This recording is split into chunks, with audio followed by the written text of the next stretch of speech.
laakiin marka adiga oo weyn aad jacayl uu ku galo sida aniga oo kale hadeertaan aan kula hadlayo aniga caashiq baan ahay oo caashiq waan galay waa kasii dhadhan iyo qoto dheer yahay marka aad dhalinyarada tahay.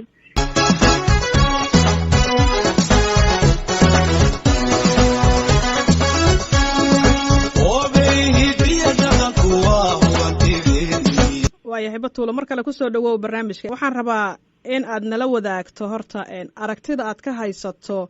Soomaalida aad uga leexleexataa kelmadan, qaarkood way ceebaystaan oo ceeb laga yaabaa inay u arkaan, laakiin kelmadda amaba waxaa la yidhaahda jacaylka maxaa ka aaminsan tahay? jacaylka waa qayb ka mid ah noloshayda ama waaba inta badan noloshayda. waa waxaan aad iyo aad u qiimeeyo oo aan ku qiimeeyo doorka uu kaga jiro bini aadamka iyo jacayl la-aantiis inay nololaba jiri karin, hadday jirtana ay tahay nolol ciriiri ah. jacaylku waa fara badan yahay. jacaylka waalidkaa jira, jacaylka caruurtaadaa jira, jacaylka waxaa jira ilaahay kuuga sanadiidee ummadaada aada jeceshahay, jacaylka diintaada, jacaylka horumarka iyo ilaah mahadda iska leh wax soo saarka. jacaylku waa fara badan yahay oo wax badan oo maaragtay macno ah ayuu nolosha bini aadamka ku leeyahay. uuna waxa ugu qiimaha badan oo bini aadamku ay inta ay nool yihiin ku xiiseeyaan jiritaankooda ayaan aaminsanahay inuu yahay jacayl. waxaad ka warantaa midka dhex mara amaba u dhexeeya labada qof, wiilka iyo gabadha, jacaylka labadaas qof u dhexeeya maxaa ka aaminsan tahay? waxaan ka aaminsanahay sidiisaba jacaylka ayaa bini aadamka is afgarabsiiya, iska helitaanka iyo wadahadalka. inta aan jacaylku bilaabanin waxaa soo jiidanaya qofka aragtidiisa, qalbiga iyo maskaxda. kadibna waxaa bilaabanaysa wadahadal ayaa bilaabanaya. qof walbana intuu nool yahay waxaa u suuraysan jacaylkiisu sida uu noqon doono. anigu intaan dhalinyarada ahaa jacaylkayga siduu iigu qorshaysnaa, laakiin inta badan qorshaha adiga aada samaysato wuxuu u badan yahay wax hawo ah oo aan realitiga aan qayb ku lahayn. waxaana wanaagsan qofka jacaylka aada u qaadayso inaad barato oo aad ku qiimeyso barashadaas iyo wixii aad kala kulanta.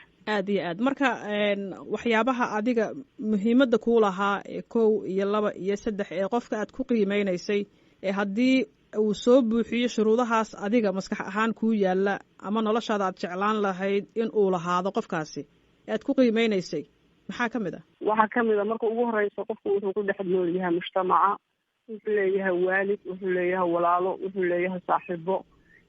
inuu yahay qof horta marka ugu horeysa qiimo ku leh, asagana ay qiimo u sameynayso dadkaas ay maaragtay noloshiisa ku xiran tahay. kadib qaabka adiga uu kula tacaamilo iyo qaabka uu kuu soo dhaweeyo iyo sida uu maaragtay kuugu muujiyo aragtidiisa iyo fikirka adiga uu kaa qabo, iyadana door ayay ka qaadanaysaa. ama ha ku muujiyo suugaan, ama ha ku muujiyo hadal caadi ah, ama ha ku muujiyo hadiyad iyo farxad uu ku geliyo oo uu maaragtay kugu soo jiidanayo oo uu rabo inuu ku dareensiiyo jacaylkiisu sida uu yahay. marka runtii aniga waxyaalaha aan qofka ku qiimeeyo markaan dhalinyarada ahaa iyo hadda xataa laftigeeda dhalinyarada gabowdaan ahay, weli qalbigeyda iyo niyadeyda jacaylka aad bay u xiiseeyaan oo ma ihi qof nolosha gabtay. waana jecelahay maaragtay in las jeclaado oo dadku ay jacayl nolosha ku qaybsadaan, isku guursadaan, ubad ku wada dhalaan, ku wada noolaadaan. qorshaha maaragtay marka aada dhalinyar tahay aada jacaylka ka aaminsan tahay iyo marka aada weynaatana waa kala duwan tahay. markaad dhalinyar tahay waxaad hawaad ku socotaa, qorshe waxaa kuu qorshaysan kale. laakiin marka aada weyn nolosha dhex gasho oo practical aad qofka maaragtay isku dhex gashaan ood isguursataan, waxaa kuu abuurmaya jacaylkii hore kasii qoto dheer oo aad ku qiimeynayso qofkaa nolosha aada la wadaagtay iyo quuritaanka noloshiisa adiga uu kugu xiray iyo sida uu ku arkaayo iyo sida aada u cajirinayso oo aada u tahay agtiisa qof qiimo weyn ku leh oo aragtidiisa iyo fikirkiisa iyo dareenkiisa uu kuugu muujinayo. marka jacaylka waa wax maaragtay aan aaminsanahay. hadalkaagii hore Batuulo ku jirtay in jacaylka uu noloshaada ka mid yahay, bal haddaad si yara faahfaahisid qaybtaas. anigu waxaan maaragtay practically usoo maray noloshaydaba jacayl run ah ayaan practically usoo maray. dadkii ilaahay subxaana watacaala aan ku kulannay nolosha ama aan isku baranay ama aan wadaagnay oo aan dhaqan iyo guur iskugu nimiday, runtii dad aada u qiimo badan oo jacaylkooda uu aada maaragtay igu weyn yahay ayay ahayd. saasaana maaragtay ugu raaxaysanayay ama u fikirayay marka aada la nooshahay qof aada jeceshahay ama asagoo ku jecel inay ka duwan tahay marka aad maaragtay qof aan ku fahmaynin aada noloshaba qaybsanayso. marka jacaylka waxaan aaminsanahay miyaha waxaa furaha u ah bini aadamka inay isku fahmaan, isuga soo dhawaadaan dadka intiisa kaleetood. taliyaha ciidamada asluubta mahad, generaal mahad, wuxuu sheegay jacaylka marka dadku ay dhalin yar yihiin inkaasi uu iska yahay mid hawadaas uu ku socda oo miisaan culus uusan lahayn marka loo fiiriyo marka dhalinyarada ay cuslaato oo da-du kororto jacaylka qofka ku dhaca. tusaale kale wuxuu yidhi jacaylku wuxuu bilowdaa marka 60 la dhaafo 70 la galo meelahaasuu jacaylka uu ugu fiican yahay. marka maxaa ku dari lahayd? waxaan ku dari lahaa waxaad qabtaa anigii isaga inaan taliyaha meelo iskaga imaanayno ama aan iska leenahay fikirka iyo afkaarta jacaylka.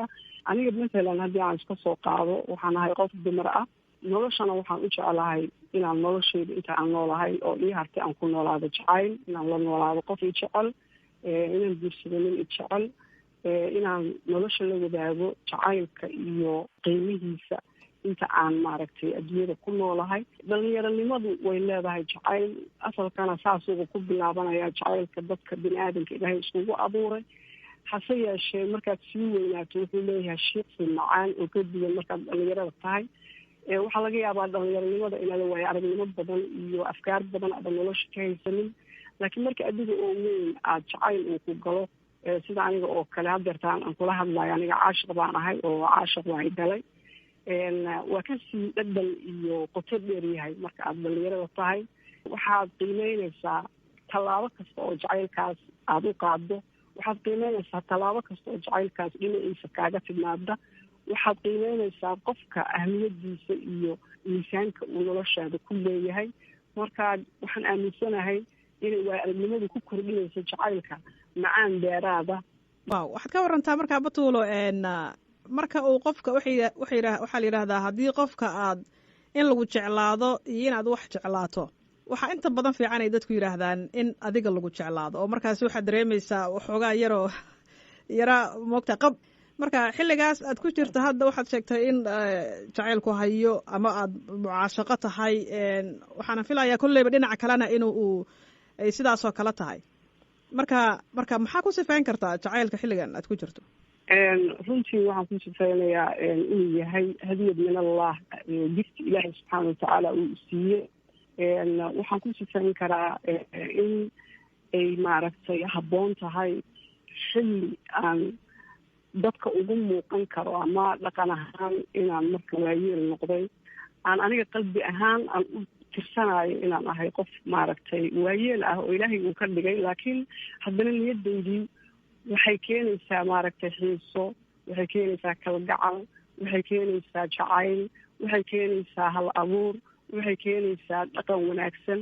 waxaan aada ugu jeclahay inta aniga adduunka ii hartay noloshaydana inaan jacaylkaygaan ku waaro oo aan la qaato ilaahay hadduu raalli ka noqdo. waan kugu duceynayaa, aamiin aamiin, allah ku aqbalo. marka waxaa ka warantaa jacaylkaasi ma qof aad isku jiil tihiinba mise jiil ahaan waa qof aad macnaha uu jiro kala duwanaansho xagga da-da oo idiin dhexaysa adiga iyo qofka? waxaa noo dhexeeya farqi aada iyo aada u weyn baa noo dhexeeya.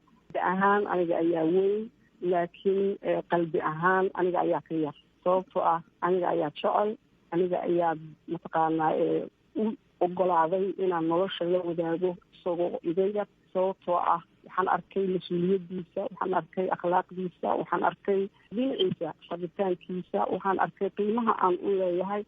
diilo weyn ayay marka taasi ugu abuurtay, waxayna soo gaartay inaan u xisho inaan ka dhigto odadeeda.